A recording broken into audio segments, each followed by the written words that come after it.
ও মা কিরে কি হইছে? মাতে হোক বউ নিয়ে আইছি, তোমার বউ। বউ?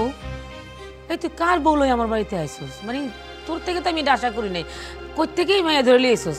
আরে কি কোনা কো, কার বউ ধরে নিয়ে আমো? শোনো, এটা তোমার বউ, তোমার পোলার বউ, অনেক ভালো মেয়ে, দক্ষিণ পাড়ার আজমত মাস্টার। সালাম করো। আস্তে, আমার পা এত সস্তা না যে কেউ হাত দিয়ে ফেলবে। দূরে সর। মা, সবচাইতে বড় কথা হলো আমি ওকে ভালোবাসি। ভালোবাসা গোষ্ঠী কিলে তুই কি মনে করছস যে যখন তখন যাত্রার মেয়ে রাস্তা থেকে তুই নাই না আমার ছেলের বউ কইবি আর আমি ডালা সাজিয়ে তারে গ্রহণ করবো? এটা তুই ভাবলি কি করে? এখনো সময় আছে, জেন থেকে মায়ের তুললে আনছস সেখানে রাখা। মা, তুমি বোঝার চেষ্টা করো, আমি তোরে বিয়া করছি মা।